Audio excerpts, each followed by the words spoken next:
glutenfreedomproject.com. My name is Jess, and today we're making cheesy Sloaney macaroni and cheese. So excited about this dish. Certainly something that you think when you go gluten-free you can never have again, but yes, you can still have a really delicious macaroni and cheese. So we're gonna start by adding a cup and a half of milk into a saucepan, smaller size saucepan, turning the heat onto about medium-high, and then adding 1.5 tablespoons of cornstarch. And what we're gonna do while this is heating up is just whisk it together so that cornstarch starts to dissolve.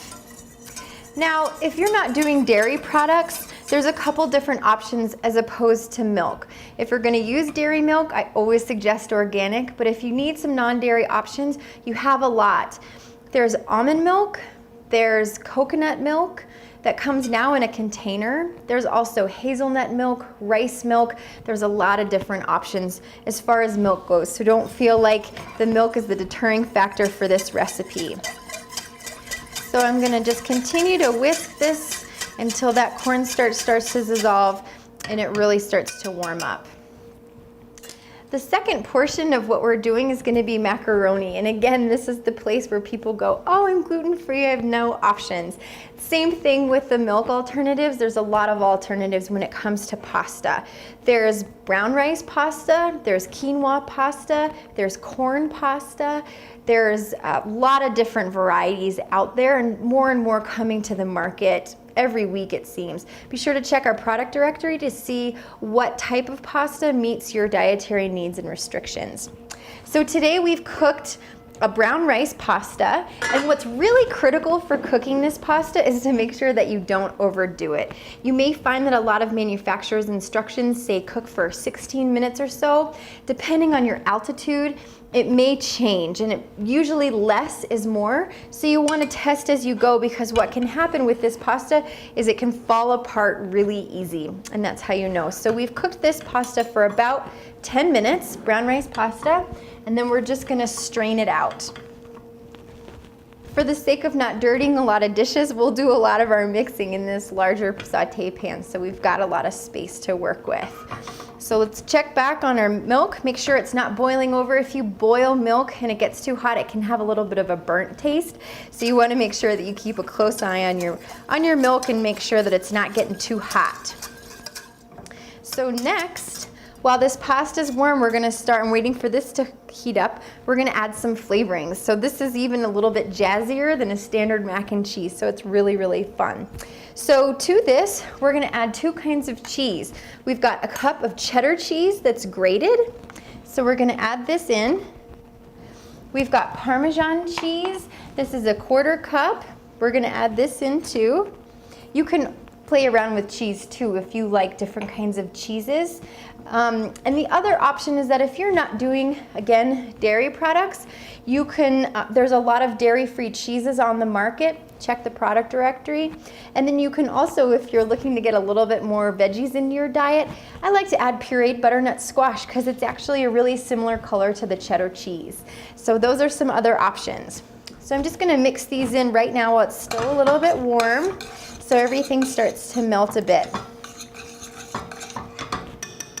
Now for the spices and the flavor. We're using some dry mustard, we're using white pepper, and we're using some sea salt. So for the dry mustard, we're using 1 teaspoon. Mix that in. 1/8 of a teaspoon into the white pepper. And then for the sea salt, we're doing, again, a teaspoon. And all these get mixed in. Oh yeah, that's getting so cheesy and yummy and gooey. You can see it's looking so great. With a lot of these gluten-free pastas, you can't even tell that they're gluten-free anymore. You won't be missing it at all. So that's getting nice and mixed together. Meanwhile, this is warmed up a little bit. We can see some bubbles on the top of this milk, and it's steaming just a little bit. So before it gets too hot, we're gonna go ahead and turn the heat off and add it into the mix here. Another whisk, making sure that you don't have any clumps of the cornstarch on the bottom, and then we can pour it in here and then continue with our mixing endeavors.